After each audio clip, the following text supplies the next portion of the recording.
Good morning बच्चों, कैसे हो? उम्मीद करता हूँ कि आप घर पे बिल्कुल सही से होंगे। देखिए, हमारे जो साइंस का 4th चैप्टर है दैट इज़ हीट। कौन सा चैप्टर है? हीट। तो आज ये 4th चैप्टर स्टार्ट करने जा रहे हैं। थोड़ा ध्यान से सुनना, बहुत ही आसान सा चैप्टर है, बहुत आसान। सबसे पहले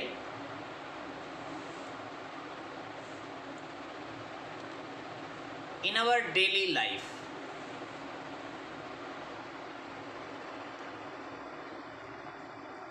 hot and cold. Hot and cold, आपने देखा होगा कुछ चीज़ें गर्म होती हैं डेली लाइफ में, हम देखते हैं कुछ ठंडी होती हैं। चाय गर्म है, आइसक्रीम ठंडी है, कुछ चीज़ें पानी है फ्रिज में रख दिया ठंडा हो गया, गैस पे रख दिया गर्म हो गया।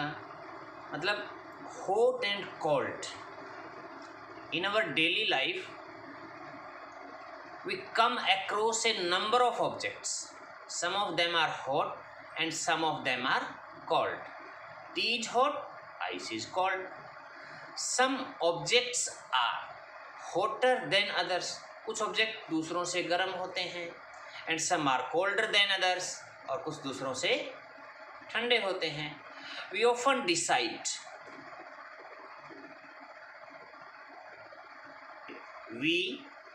decide which object is hotter than the other by touching the objects.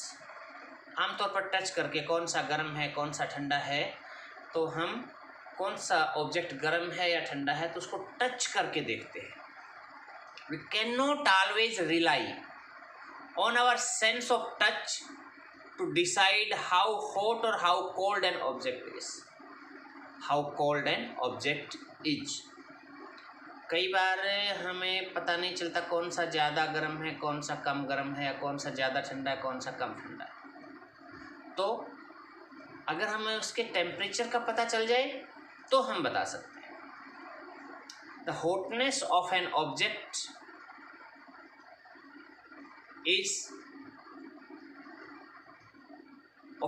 Is measured by its temperature. What is temperature? Temperature is a measure of the degree of hotness of an object. Degree of hotness of an object. And the temperature is measured by a device called thermometer.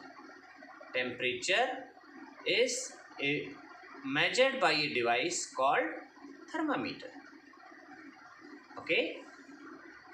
Then next, ये thermometer इस तरह का देखा होगा आपने, देखा है, clinical thermometer है. ह्यूमन बॉडी का टेम्परेचर मेजर करने के काम आता है. डॉक्टर के पास गए होंगे तब देखा होगा, ऐसा जर्क लगा के झटका सा मार के इसको पहले एंटीसेप्टिक में डुबो के रखते हैं ताकि इस पर कोई जर्म ना लगे, बैक्टीरिया ना लगे, और फिर इसको जीभ के नीचे रख देते हैं. 1 मिनट तक रखे रहें. फिर हमें इसकी रीडिंग मेजर करते हैं. ये दिया हुआ है यहाँ पे 37 degree Celsius. 37 degree Celsius body का नॉर्मल टेम्परेचर होता है. आजकल दूसरी तरह के थर्मामीटर भी आ गए हैं. ये डिजिटल थर्मामीटर, आप इसको जीभ के नीचे रखिए थोड़ी देर, अपने आप टेम्परेचर रीडिंग आ जाएगी इसमें. उसमें हमें देखना पड़ता है कि कितनी रीडिंग है, कहाँ तक मरकरी गया है उसका, लेकिन इसमें अपने आप आ जाता है. ठीक है, तो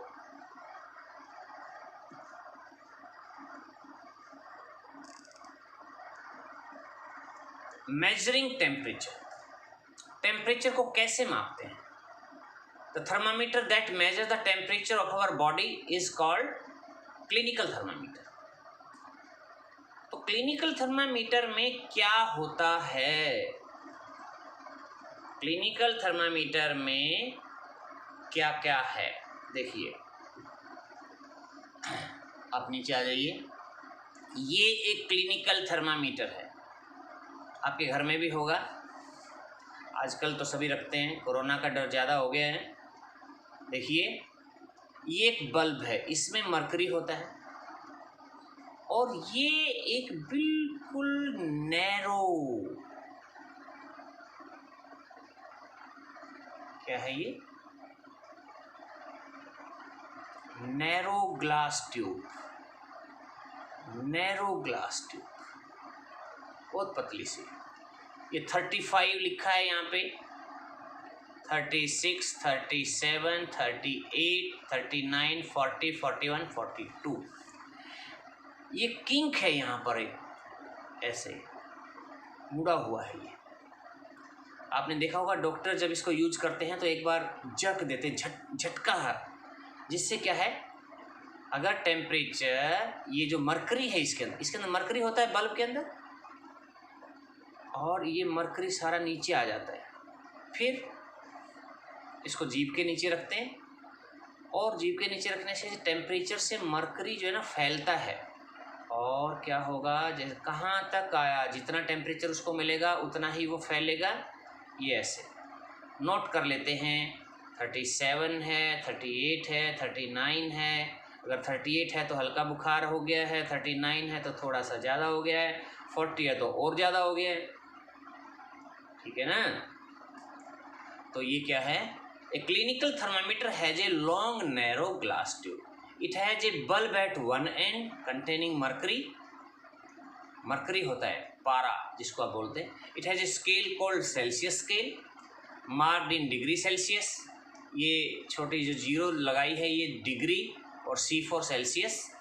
ए clinical thermometer reads temperature from 35 degree Celsius to 42 degree Celsius, and a clinical thermometer has a small kink near the bulb to prevent the mercury level from falling down. The normal temperature of the body is 37 degree Celsius. Okay.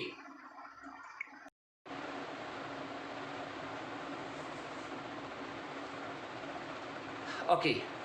Reading a clinical thermometer. Wash the thermometer with an antiseptic solution, hold it firmly and give it a new jerk to bring the level of mercury below 35 degrees Celsius.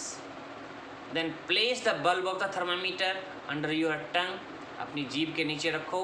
After 1 minute, take out the thermometer and note the reading. This will be your body temperature. What will be this? This is your body temperature. Okay, laboratory thermometer, laboratory thermometer भी ऐसे ही होता है, देखिए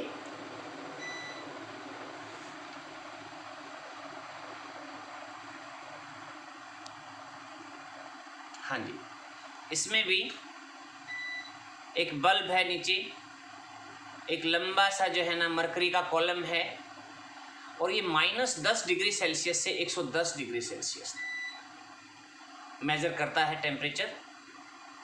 Okay, then measuring temperature with a laboratory thermometer, इसमें बड़ा आसान है.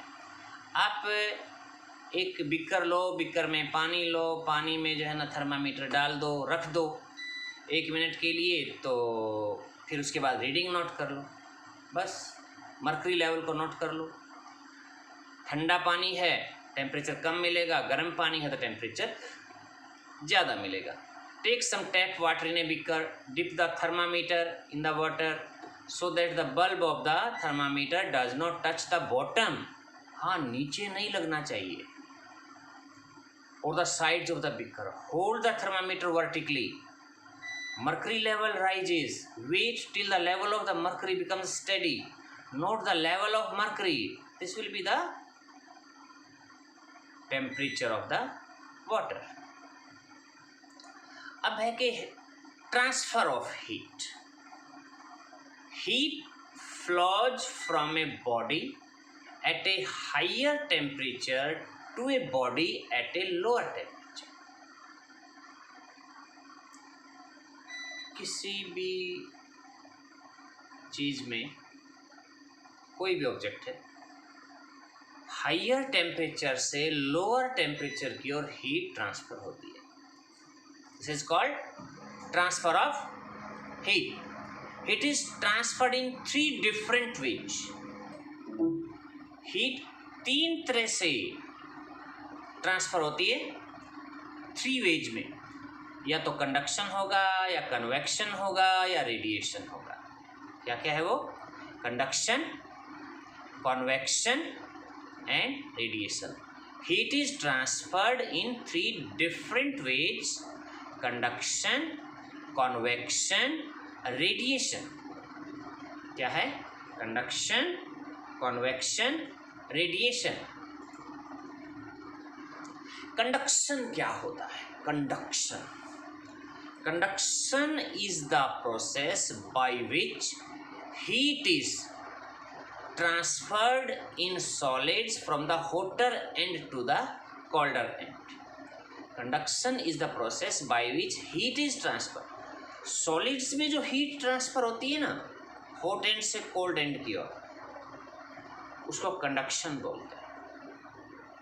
आपने कई बार देखा होगा, आप लोहे की एक रोड ले लो, उसको एक साइड से गर्म करने लगो, तो जहाँ से आपने पकड़ा हुआ है थोड़ी देर के बाद वो एंड भी, वो सिरा भी गर्म हो जाता है, क्योंकि हॉट एंड से कोल्ड एंड की ओर हीट ट्रांसफर हो रही है. और इस प्रोसेस का नाम क्या है? क्योंकि सॉलिड है आयरन की रोड, उसको क्या बोलते हैं? कंडक्शन. तो conduction is the process by which heat is transferred in solids from the hotter end to the colder end. Take an iron और एल्यूमिनियम रोड. आयरन या एल्यूमिनियम रोड लेकर के और उसको हॉरिजेंटली जो है ना आप सेट कीजिए एक स्टैंड पे, और उस पर थोड़ा थोड़ा वैक्स थोड़ी थोड़ी डिस्टेंस पे लगा दीजिए नीचे की ओर. और फिर देखना इसमें ये क्या है. अगर आप इस एंड को गर्म करोगे, आप तो गर्म तो इसको कर रहे हो आप, लेकिन गर्म करते जाए तो हीट ट्रांसफ़र होगी. जो यहाँ पर वैक्स होगा वो मेल्ट होके नीचे गिर जाएगा. उसके बाद फिर हीट फिर आगे ट्रांसफ़र होगी, फिर ये गिर जाएगा नीचे मेल्ट होके, फिर ये, मतलब ऐसे चलता रहेगा. ठीक है ना? Means heat is transferred from hotter end to the colder end by conduction. Is it right? Then is conductors and insulators. भाई जो मटेरियल हीट कंडक्ट करते हैं उनको कंडक्टर बोलते हैं, और जो हीट कंडक्ट नहीं करते उनको इंसुलेटर बोलते हैं. The materials which allow heat to pass through them, easily are called conductors, and insulators are materials which do not allow heat to pass through them easily. Conductors के example है iron, aluminium, copper, जितने भी metals हैं etcetera. और insulators हैं लकड़ी, wood, plastic, glass, rubber, air, water. कौन कौन से एग्जाम्पल है कंडक्टर्स की? Iron, aluminium, copper. उसके बाद insulators wood, plastic, glass, rubber, air and water. Okay. Then convection, दूसरा मेथड कौन सा है हीट ट्रांसफर का? कॉन्वेक्शन. सॉलिड्स में जब हीट ट्रांसफर होती है हॉट एंड से कोल्ड एंड की ओर, उसको कंडक्शन बोलते हैं. लेकिन अगर लिक्विड्स और गैसेज में हो तो उसको क्या बोलते हैं? Convection. Convection is the process by which heat is transferred in liquids and gases. Convection is the process by which heat is transferred in liquids and gases from the hotter part to the colder part. अब इस तरह की एक activity हम कर सकते हैं कि आप ग्लास की बनी हुई एक फ्लास्क ले लें, इस तरह से राउंड बॉटम फ्लास्क, उसमें पानी भर लें और पानी भर करके उसमें एक पोटाशियम परमैंगनेट के क्रिस्टल इसमें डाल दें, छोटा सा एक क्रिस्टल डाल दें। इससे जहाँ पर डालेंगे वहाँ से पानी पिंक हो जाएगा और फिर इसको आप गर्म करें तो आप देखेंगे कि जो ऐसे ये पिंक कलर ऐसे आएगा ऊपर। फिर इसका मतलब क्या है, जो पानी गर्म हो रहा है, पानी गर्म होकर के ऊपर उठा और ऊपर से ठंडा पानी फिर नीचे चला गया। पानी गर्म होकर के ऊपर आ गया, जो पानी गर्म हो गया क्योंकि गर्म कर रहे हैं हम इसको, पानी ऊपर आ गया और ठंडा पानी नीचे चला गया। तो इसको क्या बोलते हैं, कॉन्वेक्शन। क्या बोलते हैं, convection. Water becomes hot and rises up, and the cold water from the top moves down, and the process continues till all the water gets heated. This shows that heat is transferred by convection. Hot is transferred by convection. Okay, आज इतना ही. Thank you and have a nice day.